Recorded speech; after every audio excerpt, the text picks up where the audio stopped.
In this video, we are going to recreate this infinite scrolling carousel from the Apple HomePod product page. In addition to being infinitely scrolling, the carousel also has a really interesting hover effect where it slows down the scrolling speed. So you can see here I'm hovering over some of the items and it slows down.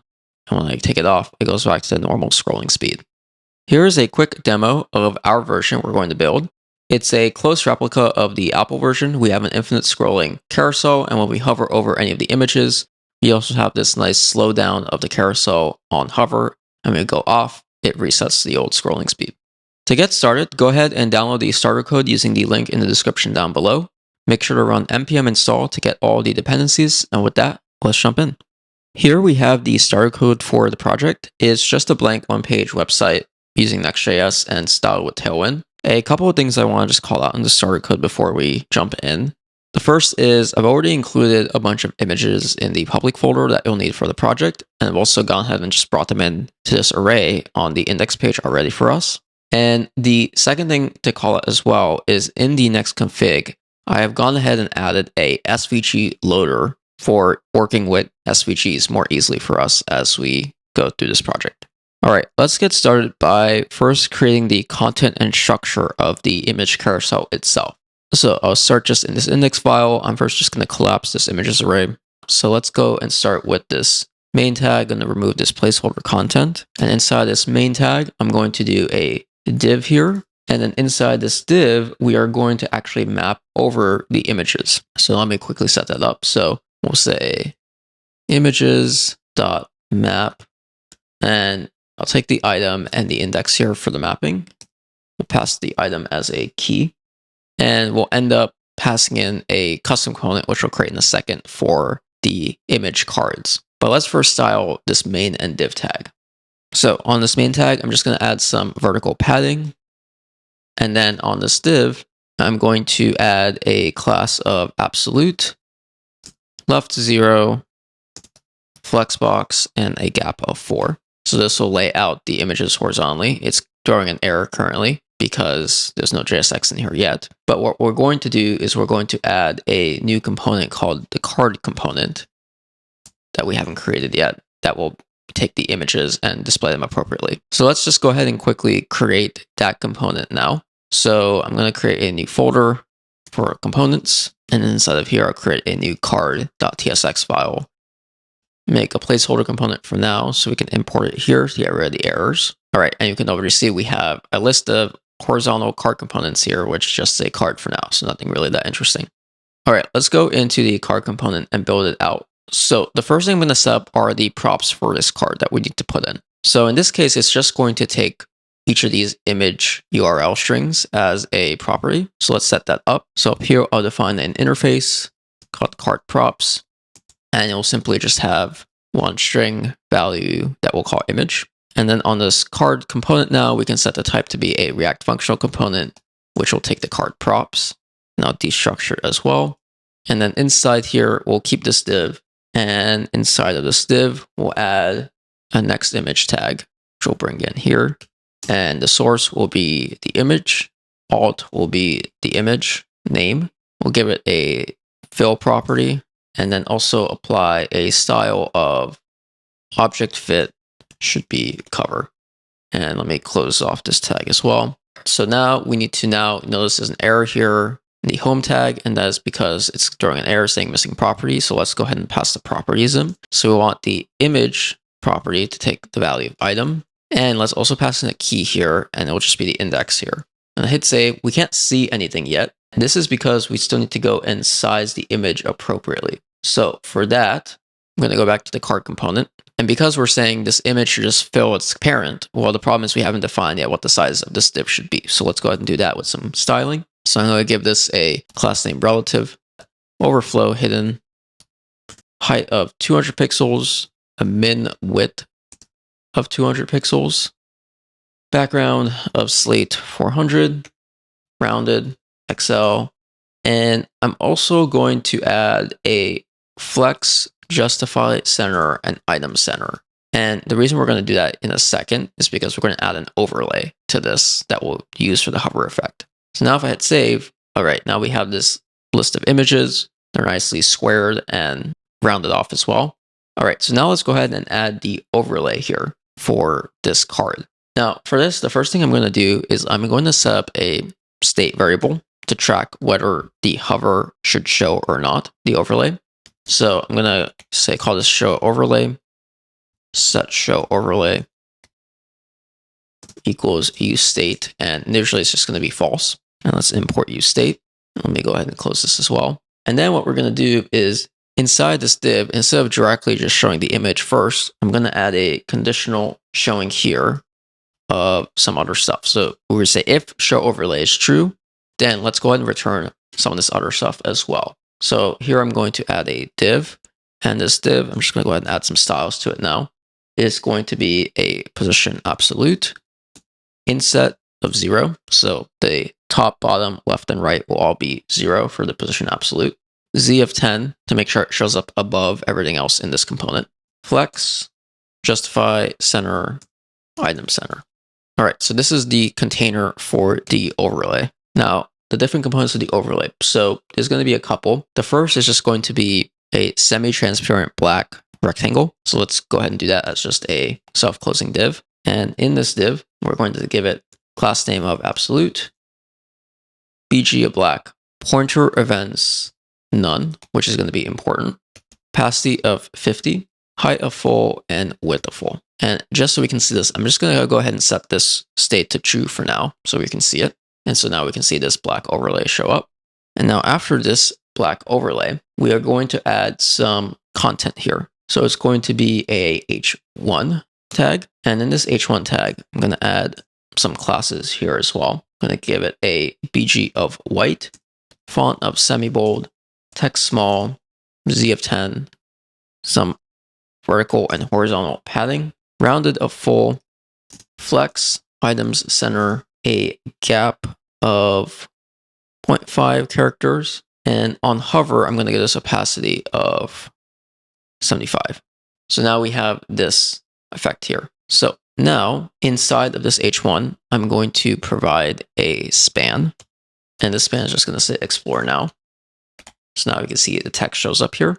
And in addition to this span, I'm also going to add a arrow icon. And so for that, at the very top, I'm going to import arrow from, and I'm going to go to the public folder and grab the arrow.svg. And we can import it like this, like a component, because of that Webpack loader that we had set up earlier in the next.js config file. And so now down here, underneath the span, I'm simply going to say arrow, and I'm going to give it a couple of class names so we can see it, of height 4 and width of 4. And I'm noticing right now the gap isn't working, and that's because I forgot the P here for gap. All right, so this is the overlay finish. So now let's go ahead and dynamically set it up so it shows up on hover only. So I'm going to go ahead and set this to back to false for show overlay. Now for this, we're going to use framer motion to drive all these animations. So the first thing I'm going to do is actually convert this parent div to be a motion div. And we're going to see why in a second we're going to do that. Make this a motion div, and let's go ahead and import motion from framer motion. And so now, first thing I'm going to do is I'm going to provide a on hover start, which comes from framer motion. And what we want to do when this happens is, of course, we want to set show overlay to be true. And then on hover end, we want to set show overlay to be false. So now if I go ahead and hover, we get the overlay showing up when we hover over any of these images. But now we actually want to animate this properly. So let's go to this div here of the overlay. Let's make this a motion div as well. And for this motion div, we are going to set some of the properties. So first, I'm going to set initial, so the pre-animation starting state, to be of opacity of 0. We want to animate to opacity of 1, so we'll fade in, spell that correctly. And then we're also going to add an exit animation. So when this leaves, we want it to fade out, so go back to opacity of 0. So just by doing that now, if I hover, it nicely fades in. But if I remove the hover, you can see it's not animating out as we want it to. We'll get to that in a second, why that's not working. The other animation I want to add is actually for this H1. I want to add some vertical movement when it comes in. So let me convert this into a motion H1. And then after that, we're going to add again, some of the framer motion properties. So the starting state for the loading animation will be y of 10. We want to animate to a y position of 0, so it's intended position. And on exit, again, we'll return it to y of 10. So now we'll see when we hover, we can see that the button, this Explore Now button, actually comes up a little bit, bounces up on the load. Now, to get it to appropriately animate out, we need to add a animate presence around this entire overlay block. So let me go ahead and do that. So animate presence, and it will end here. And animate presence makes sure to tell framer motion that it should keep track of when these items leave the DOM, and therefore to animate them out as appropriate based on these exit properties. So now if we hover and now remove, okay, now this animation seems to be working really nicely. All right, so that is all of the core content of the carousel that's done. So now let's move on to getting the infinite scrolling working. So for this, I'm going to go back to the index file. And let's first take a second to talk about the approach we're going to use for getting this infinite scrolling effect. So effectively what we're going to do is we are going to take this list of images we have right now. We are going to make a second copy of this same object and show it to the right. So essentially you have two copies of the image list showing. This will make sure that when we get to the end of the list, it will show the first one automatically because it's starting over again with a second copy. But then what we'll do is once we confirm that the first true set of images has gone off the page, we will in the background silently reset this entire container back to its original position so that it can start again from the beginning and move across from the beginning, and it'll keep resetting over and over. So let's jump into actually doing this. So the first thing I'm going to do is I'm going to make a second copy of this array that we want to map over. So here you can actually see this is why I did the syntax for mapping, is so I can just go here and say, okay, let's do another copy of images. Now we can't really see it because this second copy is off the page right now. The next thing I want to do is I want to get the width of the image set, and we are going to do this by using a hook called useMeasure, which comes from an external library. And we're going to use that to grab the width of this image set. So I'm just going to go up here, and right below this list of images, I'm going to say let ref and width, which I'm going to extract out, going to be useMeasure. And useMeasure, you can see we're importing from React useMeasure. And so this gives us the width of the object which we have this ref. And now we need to attach this ref, of course, to what we want to measure the width of. And of course, that will be this div here. So I'm going to head and attach ref equals to ref. So now we are going to create a motion value, because we're going to use framer motion again, that will tell us how we should essentially move this image set to the left to get the scrolling effect. So for that, I'm going to go up here and we're going to say const, I call it X translation, and we'll say use motion value and set initially a value of 0. And then what we're going to do is go ahead and update the value of this as time progresses. So to do that, I'm going to go into a use effect. And inside this use effect, we are going to first create a variable called finish position or final position. And what we're going to do is we're going to calculate essentially what is that final position we need this image set to scroll to before it needs to run that reset in the background. Essentially, what that will mean is we want this to reset to happen when we get to the second copy of this array list. When the first image pretty much exactly lines up with where like this first image is right now, that's when we want to do the switch. So we'll calculate this as minus width, which is again the width that we have from up here, divided by 2, because there's 2 copies, and minus 8. And this minus 8 is because of the gaps that we have currently between these images. So now what we need to do is we need to animate this X translation, or simulate its animation going forward so that it scrolls smoothly this div. So for that, we're going to use animation controls from framer motion. So for that, I'm going to actually define a variable up here called controls. And then down here, I'm going to say controls is going to equal animate, which comes from framer motion. And I'm going to say I want to animate X translation, and I want to animate from 0 to final position. And I'm going to give some other properties here. So I want to provide a ease of linear, duration, let's set the duration to be 25. Repeat will be infinity because we want it to infinitely repeat. The repeat type will be loop. And repeat delay will be 0. And then the other thing we just need to do is a couple of things. So first, for good hygiene, we need to return controls.stop. So this is the destructor of this controls object. So when this page comes down, we need to make sure we appropriately clean this up so it doesn't stay in memory. And then finally, on the use effect, we need to pass in the array of dependencies. And here, dependencies we have are X translation and width. All right, so now we need to actually go ahead and attach this X translation value to the div, so it actually ingest this styling. So for that, we need to convert this div to a motion div, so it can accept a motion value as a property. So motion div, and then after this ref, we're going to say style equals, and for the X value, we'll give it a value of X translation. All right, so when I hit save, look at that. It is starting to move.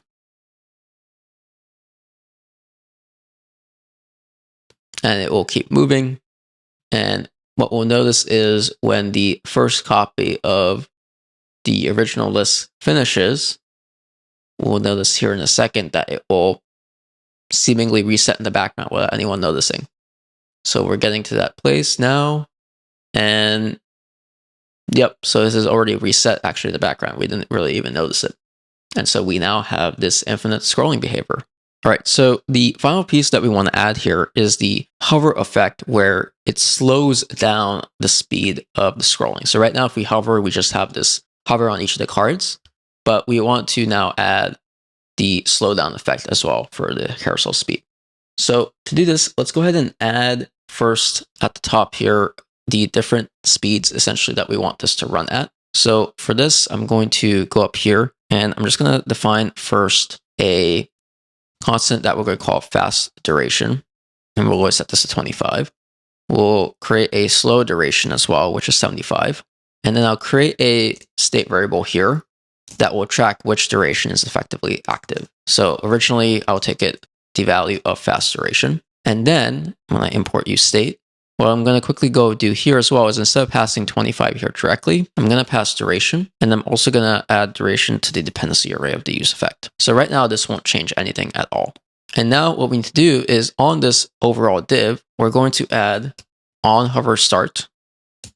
And for this, we're going to set duration to the slow duration, and on hover end, I'm going to set duration to fast duration. So now if I hover, it's slowing. But you can see this really weird effect that's going on right now, where it seems like the whole image carousel is resetting on hover. Now, why is this? Well, it's actually because if we track what's going on here, when we hover, we're setting a new value for this duration state variable. This duration state variable, because it changes, it triggers the use effect. And when it triggers this use effect, what happens is this control object gets recreated here because it gets recreated with a new duration value. Because it gets recreated though, the original version gets destroyed because this control stop. The new one gets created, and that's what gets set as the active animation controls. But it starts from scratch, from an X translation value of 0. So hence you have this resetting behavior where it resets back to 0, the scroll. To deal with this, what we need to do is add some additional tracking that says if we are in the middle of the scroll animation happening, which is going to happen almost all the time, we need to make sure we finish that animation first at the slower speed before we go and reset to this like new control object that starts from 0 with the new animation speed. To do this, we're going to add some other state variables to track this. So I'm just going to go down here and I'm going to say const, and we're going to create one variable that we call must finish. So this will essentially say we need to finish a animation that's in progress, and this will start with a value of false. And I'm also going to create one called re-render, set re-render. And this will also have a use state of false. And what this re-render one is going to do here is it's essentially going to manually tell the DOM when we need to re-render essentially this entire thing and set the new animation control object. So now what we'll do is in this use effect, we're going to add some additional logic. So we're going to say if we need to finish an animation that's already started, then we're going to do some stuff. Else, we're actually going to do what we had before. So I'm just going to move this into the else statement. And now, because it's possibly undefined, we'll add a question mark there for controls. Now what we need to do is, for this must finish, instead of setting the control object to be this what we defined down here, we're going to select a slightly different version of this. So here I'm going to say, we're still going to animate X translation, but instead of going from 0 to final position, we are going to go from the current value of X translation, which I'm going to grab xtranslation.get to final position. So finish the scrolling that you're already in the middle of doing. And then for the options here, I'm still going to apply a ease of linear. The duration is going to be here the currently set duration, but it's only going to be a fraction of that based on how much progress has already been done. So here it's going to be 1 minus xtranslation.get over final position. So 1 minus the progress that has already been made. And then we're going to also pass the onComplete callback. This will be a function, and when it completes, I'm going to say set must finish to be false because we've completed now this intermediary animation, so we don't do this again. And set re-render to be not or re-render. And this will force essentially this entire thing to kick off again and rerun. And for that, I'm just going to add a re-render down here as well as a dependency, so that when re-render gets changed here, it will re-kick this off and rerun this use effect. And at that point, must finish will be false, and it'll go back to setting this control object as the scroll. So finally, then what we need to do is down here in the onHover start and end, we need to edit these. And so because we're going to have multiple statements here, we need to go to the curly braces. I'm going to say here, set must finish to be true. So when the hover starts, we need to make sure we finish the existing animation and then set the duration to be slow duration. And then on hover end, we need to set must finish to be true again here, because again, it's switching, so it needs to finish the existing animation before switching the duration and the object. All right, so now let's go ahead and try this. So now if I hover, it slows down. And when I hover off, it continues at this faster speed. I'll do it again, hover, and it continues. Slows and continues, slows and continues. So now we have the proper handling of this animation. With that, we finished creating this infinite carousel. If you have any questions, feel free to drop them down in the comments below. And on screen now is another video for you to check out, and I'll see you in the next video.